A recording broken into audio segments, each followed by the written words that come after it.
하나님의 말씀은 에레미야 20장 7절로 시작합니다. 하나님의 종은 하나님이 불러서 세웁니다. 그런데 그 종이 처한 환경이 심판을 선포해야 될 상황이 될 때 그 종의 마음이 오죽하겠습니까? 그 종이 축복을 이야기할 때는 본인도 신나지만 그 메시지를 받은 백성도 정말 기뻐하며 감사가 넘치겠죠. 오늘 하나님의 사람 에레미야는 망해가는 유다와 예루살렘을 향해서 하나님의 심판의 말씀을 전해야 되는 겁니다. 그래서 에레미야 선지자를 눈물의 선지자로 말하기도 하지 않습니까? 오늘 그가 그런 이야기를 합니다. 여호와여 주께서 나를 권위하심으로 내가 그 권위를 받았사오며 주께서 나보다 강하사 이기셨으므로 주님이 에레미야를 불러서 선지자로 세우셨지 않습니까? 그리고 주님이 강하시기 때문에 에레미야를 결국은 설득해서 선지자의 사명으로 그가 서게 된 거 아니겠습니까? 그런데 허구한 날 에레미야가 사람들의 조롱거리가 됩니다. 그리고 사람들이 그를 향해서 조롱한다는 겁니다. 그렇기 때문에 에레미야가 참으로 너무나 고통스럽고 그리고 그 마음이 갈래갈래 찢어지는 것 같은 그런 것들을 경험하게 오늘 주님 앞에 이 불평을 하는 겁니다. 에레미야가 입을 열어 말할 때마다 폭력을 고발하고 파멸을 외치니까 그 주님이 주시는 말씀을 그대로 선포해야 되니까 거짓으로 전할 수는 없지 않습니까? 그렇기 때문에 날마다 에레미야는 치욕과 모욕거리가 되죠. 이 유다와 예루살렘 거민들이 일찍이 하나님의 말씀을 듣고 회개를 하는 그런 백성들이었다면 여기까지 왔겠습니까? 위에 있는 왕에서 저 말단에 있는 백성에 이르기까지 그들의 이성이 마비되고 양심이 이제 더러워지고 믿음마저도 그들이 다 산산조각 났기 때문에 그렇듯 하나님이 싫어하는 이방신을 섬기고 우상 숭배를 하고 거짓된 선지자가 활개를 치고 그리고 온갖 하나님의 계명을 어기는 죄악들이 난무하는 그런 사회가 되어버린 것입니다. 그러게 에레미야가 너무나 상심이 돼서 이제는 다시는 내가 주의 말씀을 전하지 않겠다. 그렇게 이제 마음을 먹는 거죠. 나는 더 이상 주의 이름으로 외치지 않겠다. 그렇게 결심을 해봐요. 근데 그때마다 주님의 말씀이 자신의 심장 속에서 불타오르는 것을 그가 느끼게 되죠. 그래서 결국은 견디다 못해 항복을 하고 하나님의 말씀을 전하게 되는 겁니다. 저도 이런 경우와는 좀 다르지만 지난 41년 동안 제2종교개혁의 말씀을 받고 그 말씀을 계속해서 정립해 오는 과정 속에서 굉장히 외로움을 느끼고 그리고 또한 이 길이 너무나 척박한 길이고 힘든 길이라는 걸 제가 경험하게 됐죠. 다행히 아내를 만나 동역자로 삼게 해주시고 그리고 처음에는 동생들이라든지 그런 젊은 친구들이 함께해서 그 위기를 넘기고 그리고 나중에는 코리아교를 개척함으로 함께 이 길을 가는 동역자들이 생김으로 그 어려움을 이기고 여기까지 오게 된 것입니다. 그러니까 축복의 말씀을 전한다든지 번영의 말씀을 전한다든지 흔히들 말하면 하나님 은혜의 말씀을 전할 때야 사람이 뭐가 힘들겠습니까? 그런데 예레미야처럼 정말 개혁의 말씀 그리고 나는 죽고 주님이 산다고 하는 십자가의 말씀 그리고 육신을 못 받고 영으로 살아간다는 말씀을 전하는 거 그거 참 어려운 고난의 길이라는 걸 새삼 제가 느끼게 되었습니다. 처음에는 한국교회가 타락하고 이 개신교가 부패한 것 때문에 그래도 살아있는 사람들이 있어서 제2종교개혁의 말씀을 전하면 사람들이 그 말씀에 호응할 줄 알았어요. 그런데 수십 년을 지나오면서 제가 새삼 느끼게 된 거예요. 루터가 종교개혁할 때는 그래도 가톨릭 신자들의 양심과 그들의 이성 그리고 믿음이 그래도 살아있었구나. 개혁을 이야기할 때 사람들이 그야말로 노도의 불길처럼 그게 타올라서 순식간에 서구라파에 이 복음이 전파되고, 그래서 그 철옹성 같은 가톨릭의 권력, 또 가톨릭을 지지하는 가톨릭의 제후들과 싸워서 이 개신교와 개신교 시민 세력들이 종교의 자유를 얻어서 오늘날 이 성경의 말씀이 전 세계에 퍼지게 되었구나. 제가 이제 다시금 그걸 보게 돼요. 왜 그러냐면 제가 받은 제2 종교개혁의 말씀을 신앙이 좋다고 하는 그런 목회자들이나 평신도 지도자에 전해봤자 반응이 없어요. 육신을 십자가에 못 박고 영으로 사는 것, 예수 그리스도를 믿음으로 이기는 자가 되는 것, 정말 하나님이 원하는 것은 거룩한 자가 되고 14만 4천의 무리가 되어서 사단을 굴복시키는 거다. 그런 말씀을 전하게 되면 정말 성경을 나름대로 열심히 읽고 정직하게 읽는 사람이라면 하나님이 거룩하니 너희도 거룩한 말씀에 굴복을 해서 성화의 길을 갈 법도 하는데, 영적인 것을 구할 것도 예상이 되지만 번번이 제가 실망을 했댔습니다. 예수를 믿음으로 구원받은 것으로 족하고 이 땅에서 육신적으로 살고 세상적으로 살고 또 옛사람으로 살아가는 그런 모습을 볼 때 인간이 얼마나 악하고 인간이 세상적인가, 그 새삼 느끼게 되는 겁니다. 그런 의미에서 오늘 에레미야 선지자의 그 심정을 제가 다시금 느끼게 됩니다. 이제는 다시 주님을 말하지 않겠다. 다시는 주님의 이름으로 외치지 않겠다. 결심해 보지만 주님의 말씀이 그의 심장에서 불처럼 타올라서 뼛속까지 타들어가니까 결국 견디다 못해서 내가 항복하고 주의 말씀을 전합니다. 저도 마찬가지예요. 굉장히 애롭고 그리고 그 일이 굉장히 힘들고 그 가는 데 있어서 어떤 그야말로 꼴이 보이지 않아서 너무나 제가 답답했었는데, 그럴 때마다 제 안에서 주님이 주시는 이기는 자의 말씀이나 임마누엘의 말씀, 첫째 부활의 말씀, 그리고 주님의 재림의 말씀이 저의 마음을 부추기고, 그래서 결국은 41년째 이 길을 달려옵니다. 물론 제가 낙심을 해서 이 길을 가지 말아야 됐다는 생각을 해본 적은 없습니다. 좀 싫고 좀 힘들고 답답하고 속상할 때 제가 잠시 머뭇거렸지만 워낙 41년 전에 제2 종교개혁의 사명을 제가 확실하게 받아버렸고 10일 동안 성령의 체험 가운데 하나님의 살아계심을 제가 분명하게 경험하고 그 이후로 수십 년 동안 주님이 말씀을 주시고 영적인 체험을 하였기 때문에 제가 그 모든 걸 포기하고 뒤로 돌아갈 생각을 해본 적은 없습니다. 그러나 힘들고 외롭고 답답하고 그리고 굉장히 마음속에 이 갈등을 느낀 적은 참 많았습니다. 수많은 사람들이 수군거리는 소리를 에레미야가 들었습니다.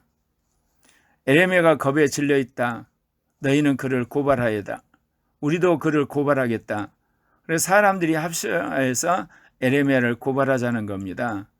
그래서 에레미야가 겁을 먹고 있는데 결국은 항복하고 전하는 메시지를 그만두도록 우리가 함께 몰아붙이자는 거죠. 그렇기 때문에 에레미야 친하던 사람들도 모두 에레미야가 넘어지기만을 기다린다는 겁니다. 그러니까 유다 백성과 예루살렘 거민이 모두가 공모를 해서 하나님을 대적하는 그런 형국이 된 겁니다. 에레미야와 그 주위에 있는 몇 사람만이 고군분투하면서 하나님의 말씀을 전하는 겁니다.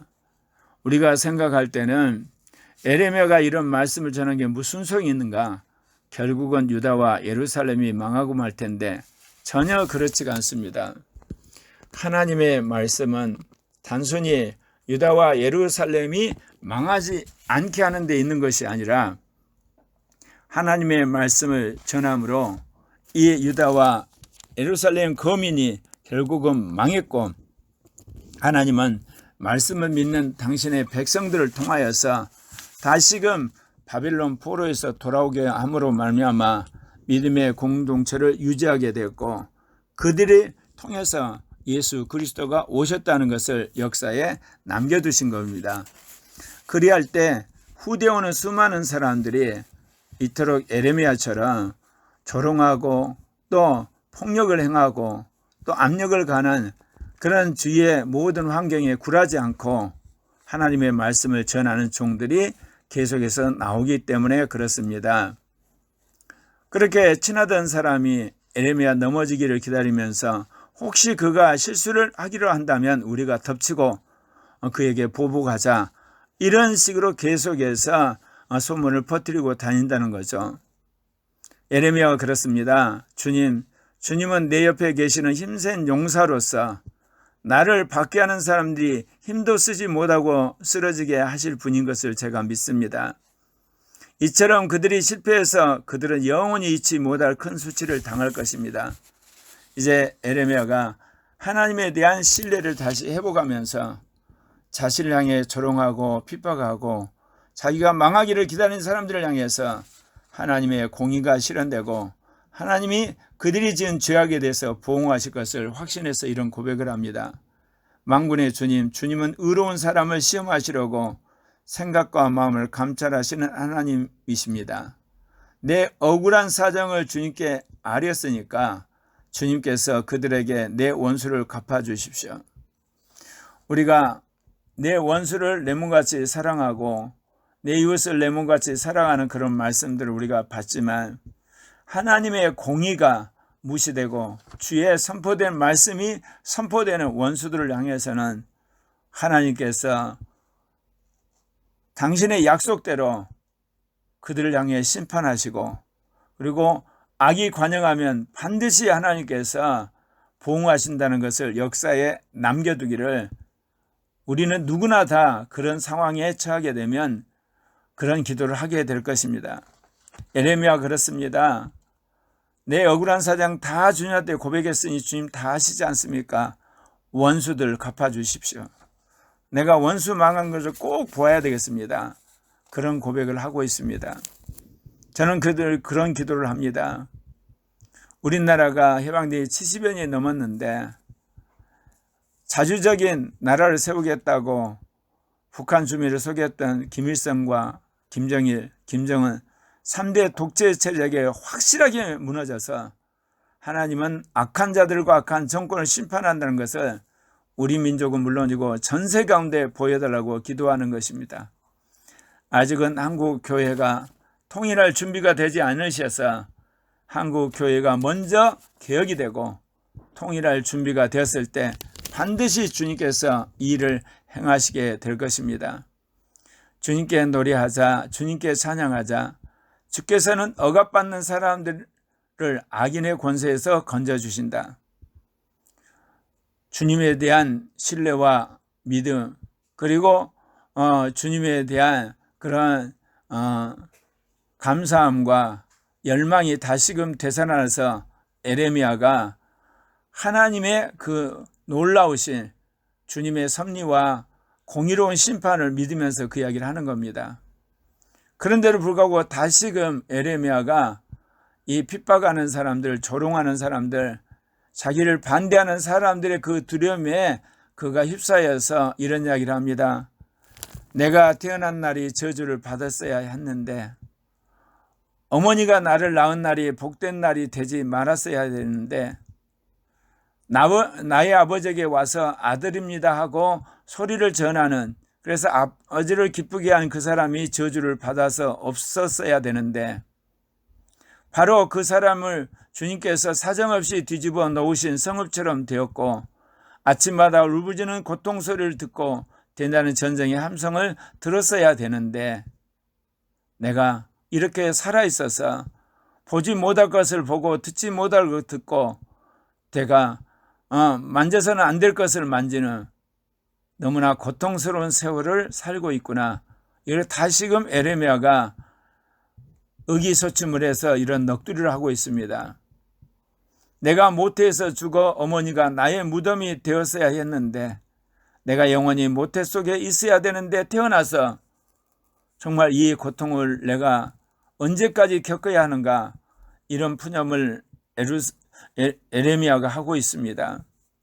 우리가 한두 번 사람들로 비난을 받고 또는 핍박이나 공격을 당하면 사람이 견딜 수가 있지만, 유다와 예루살렘 거민 모두가 계속해서 1, 2년이 아니라 10년, 20년 계속해서 이런 메시지를 전하는 선지자를 향해서 핍박을 하게 될 때 선지자의 마음이 무너지지 않고 배기겠습니까? 어찌하여 이 몸이 모태에서 나와서 이처럼 고난과 고통을 겪고 나의 생애를 마치는 날까 이런 수모를 받는가? 실제로 에레미야가 유다와 예루살렘이 망하고 나서 결국은 붙들려서 이집트로 망명하는 사람들의 손에 끌려가서 그곳에서 순교했다고 알려지고 있습니다. 우리는 평화시대, 번영의 시대에 축복을 전하는 시대에 하나님의 말씀을 전하는 종으로 부름받을 수도 있고, 이토록 하나님이 심판을 하시고 멸망을 시키고 하나님이 저주를 하는 시대에 그들을 향하여서 하나님의 심판의 메시지를 전해야 될 때도 있습니다. 하나님의 종은 자기가 속한 상황에 관계없이 그의 말씀을 그대로 전해야 하는 것입니다. 저와 코리아교회도 마찬가지입니다.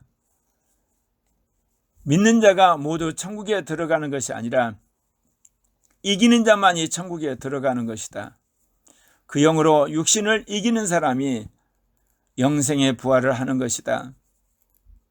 주님 재림하기 전에 14만 4천의 거룩한 무리가 이제 일어나서 사단의 권세를 꺾어야만 주님이 이 땅에 오시는 것이다. 마지막 늦은 비 성령의 시대, 아시아와 아프리카가 선교가 돼야만 주님이 오신다. 지금까지 2000년 기독교 역사에 보지 못한 신령하고 거룩하고 그리고 하나 되는 기독교가 출현함으로 주님께서 세계 선교뿐만 아니라 성경을 성취하게 하실 것이다. 이런 말씀을 제가 받았습니다. 그리고 고려학교 형제 자매들과 더불어서 이 말씀을 성취하기 위해서 우리가 고군분투하고 있습니다. 나는 죽고 주님이 사심으로 말미암아 우리가 이제 오죽음과 오신생의 삶을 통하여서 하나님이 기뻐하는 신실한 주의 종들이요, 이기는 자들이요, 또한 첫째 부활에 참여할 자들로 주님이 우리를 인치시고 또한 우리를 통하여서 한국과 한국 교회는 물론이고 아시아와 아시아 교회를 깨우시리라고 우리가 믿지 않습니까? 그러기에 더욱더 우리가 비록 에레미야 시대처럼 공개적으로 그리고 집단적으로 민족적으로 비난은 받지 않는다 할지라도 육신이 아니라 영으로 사는 삶, 옛사람이 아니라 새사람으로 사는가, 그리고 또한 우리가 이 땅에서 정말 썩어질 것으로 사는 것이 아니라 새로운 피조물로 살아가는 일에 있어서 우리가 고난을 당하고 손해를 당하고 또한 답답함을 사고 우겨쌈을 당할지라도 믿음으로 정진하고 영이 주시는 위로 안에서 서로 사랑하면서 주께서 이루실 날을 우리가 확실하게 믿고 나가야 되겠습니다. 이것이 우리 당대만이 아니라 우리의 자녀 때, 손자 때, 그리고 증손자 때 계속해서 이어져서 주님 오실 때까지 변함없는 믿음이 계승이 되어서 거룩한 휴관 성도들의 반열에까지 이 복음이 전파되기를 원합니다. 그래서 주님이 우리에게 세대복음화, 민족복음화를 교회, 목회 철학과 구호로 주님께서 허락하셨고, 거기에 우리가 삼위적 계시로 살고 오신생과 오죽음 그리고 오삼과 오결단의 말씀들을 통하여서 충성된 주님의 종들이요 성도들을 지금 양성하고 있습니다. 이제 주님께서 이 훈련의 모든 노드백이 끝나고 본격적으로 한국 교회를 향해서 개혁할 때가 왔습니다.